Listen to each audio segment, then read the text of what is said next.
Certaines de mes rencontres me mènent à penser que parfois, il est bien dommage que des personnes restent dans l'ombre. C'est pour cela que je vous propose Il mérite d'être connu, une chronique radiophonique proposée par l'Anana Lambda, qui vous emmène aujourd'hui à la rencontre de Damien Falkouska, j'ai 35 ans et après avoir vécu donc, 15 ans sur Clermont-Ferrand, je reviens dans l'Allier, donc à Vichy. Je travaille aussi bien à Vichy qu'à Clermont-Ferrand et donc j'ai créé l'entreprise Monsieur Damien qui utilise le jeu de société comme un outil de médiation, de cohésion. Avant, tu travaillais en centre auto. Donc c'est un petit peu le jour et la nuit, l'univers ludique et l'univers du centre auto. Dis-moi comment on passe de l'un à l'autre. Tu arrives à un âge où tu te poses des questions un petit peu, quel sens tu veux donner un peu à ta vie. Et donc ça faisait 15 ans que je travaillais dans le centre auto.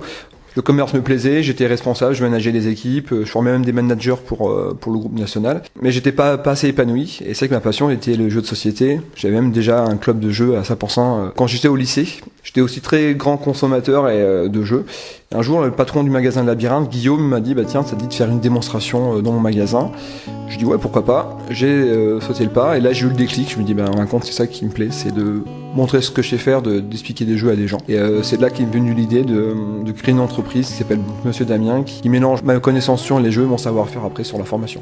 Quels sont tes domaines d'activité sur cette société ? Premièrement, je fais vraiment de l'événementiel ludique. Donc le principe, c'est vraiment de faire jouer tout le monde et toucher le plus de monde possible et créer de la cohésion dans un certain nombre d'événements. Donc ça peut être aussi bien la cohésion dans la famille, donc vraiment au sein de la famille, ou que dans le travail, ou même dans un quartier ou dans une ville. Deuxième axe, c'est les ateliers pédagogiques. Donc je travaille en partenariat avec des psychologues et neuropsychologues qui ont créé des ateliers pour refaire de la remédiation cognitive ou de faire de la médiation sociale avec des enfants. Donc je travaille dans les écoles maternelles, dans les primaires et dans les collèges et on utilise le jeu pour que les enfants aillent mieux. Le retour est vraiment très positif, les enfants sont plus calmes, sont plus concentrés.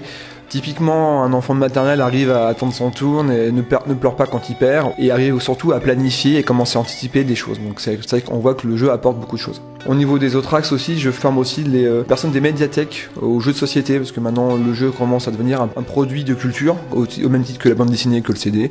Et donc les personnes ne sont pas forcément à l'aise sur ce domaine-là, donc je vais dans les médiathèques pour leur expliquer comment conseiller des jeux, quels sont les jeux qui sont pratiques pour le grand public. Je travaille aussi avec des personnes âgées, avec une psychologue spécialiste de la mémoire et qui est spécialiste d'Alzheimer. Et on crée des ateliers pour l'aide à l'autonomie des personnes âgées. Donc automatiquement, ça fait la cohésion déjà dans le groupe et ça maintient les personnes éveillées. Il va falloir être un stratège, faire preuve de sang-froid, gérer le temps et les crises, communiquer par quelque moyen que ce soit, être agile, tactique et diplomate. Que ce soit en solo ou en coopération, votre intuition et votre imagination seront votre seule force.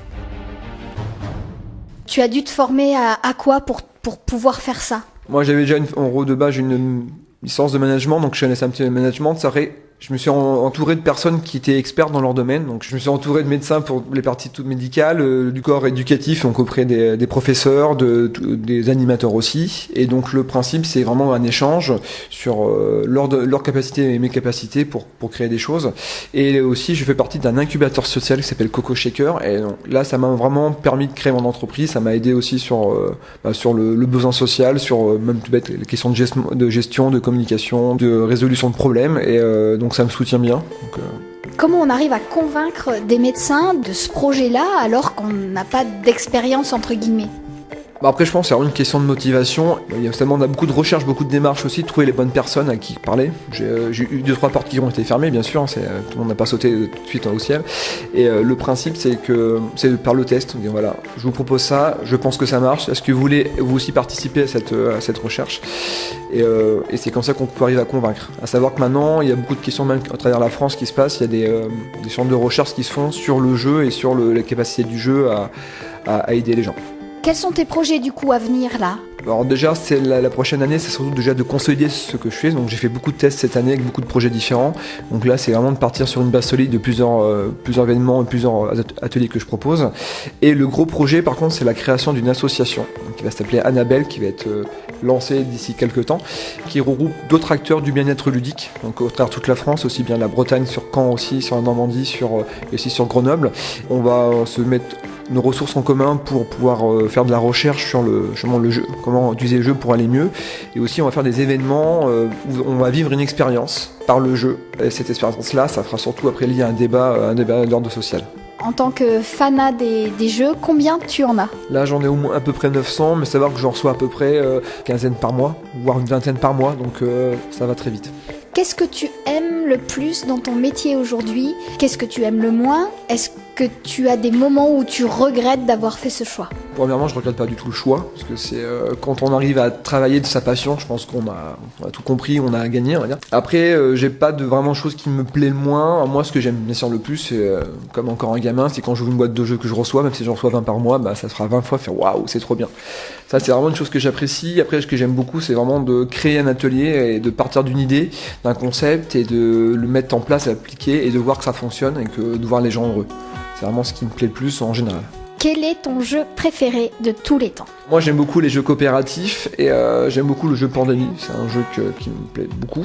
Et dans la gamme de Pandémie, il y a un jeu qui s'appelle Pandémie Legacy, c'est-à-dire qu'on va jouer pendant 12 parties, des parties qui vont avoir des liens entre elles. C'est vraiment un jeu coup de cœur parce que nous on a joué pendant 1 an, donc une partie par mois, et on a vraiment vécu le jeu comme une belle expérience. Et si je peux peut-être rajouter un tout deuxième jeu.